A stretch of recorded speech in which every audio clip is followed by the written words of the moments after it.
A rod AB of mass 2m, length L, laying on a horizontal frictionless surface.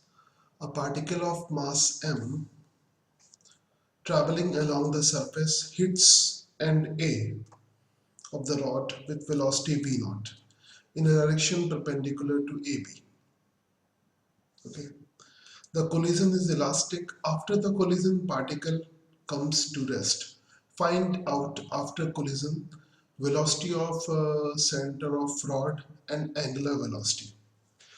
तो इस question में there is no external force, यानी you can say कि कोई भी external force यहाँ पे नहीं है. External force is equal to 0.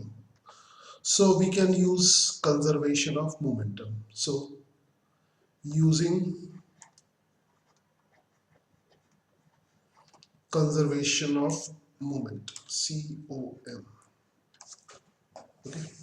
Using conservation of momentum क्या हो जाएगा? इनिशियल मोमेंटम रॉड का तो कुछ भी नहीं होगा, पार्टिकल का मोमेंटम होगा. तो पार्टिकल का मोमेंटम क्या हो जाएगा? m into v not.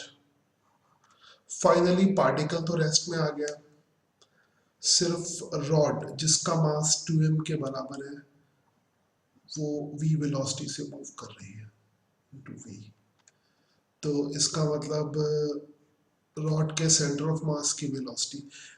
ठीक है, यहाँ पर एक चीज ध्यान देने वाली है कि जब भी हम कंजर्वेशन ऑफ मोमेंटम लगाते हैं तो रिजिड बॉडी के केस में हमेशा रिजिड बॉडी के सेंटर ऑफ मास की वेलोसिटी लेते हैं. ठीक है, तो यहाँ पे v की वैल्यू किसके बराबर आ जाएगी? v not by 2. v not by 2. सो ये आ गया हमारा वेलोसिटी ऑफ सेंटर ऑफ मास. ठीक है, ये रिजिड बॉडी के सेंटर ऑफ मास की वेलोसिटी है. उसके बाद यहाँ पर हम सेंटर ऑफ मास के about conservation of angular momentum भी लगा सकते हैं. और सेंटर ऑफ मास के अबाउट इसलिए यूज करेंगे क्योंकि ये रॉड जो है वो सेंटर ऑफ मास के अबाउट रोटेट कर रही है. वैसे कंजर्वेशन ऑफ एंगुलर मोमेंटम तुम किसी भी पॉइंट के अबाउट लगा सकते हो यहाँ पे. ठीक है, तो इसमें net torque is equal to net torque. जब फोर्स ही नहीं है तो टॉर्क ही नहीं होगा. तो using conservation of angular momentum about center of mass,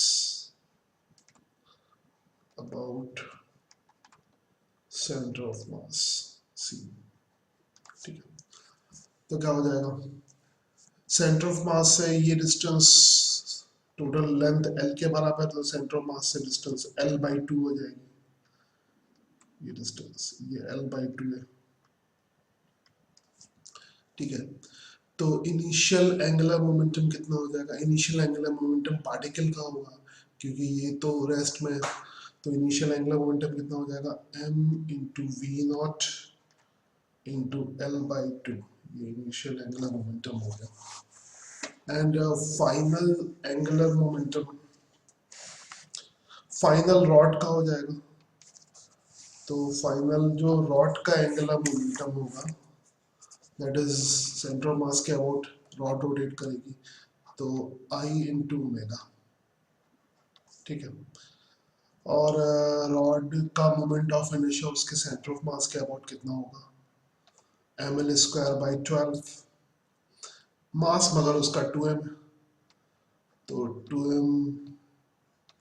ठीक है, l square 2m l square divided by 12 into omega. And इधर आ जाएगा m v not l by 2. ठीक है, तो यहाँ से कैंसिल वैंसिल कर दो, ये m कैंसिल हो जाएगा, ये 2 6 या 12 हो जाएगा, फिर ये 2 3 हो जाएगा, एक एक l भी कैंसिल हो जाएगा. तो finally we will get omega is equal to 3v not upon 3v not upon l. 3v not upon l. ठीक है, तो ये एंगुलर वेलोसिटी की वैल्यू होगी।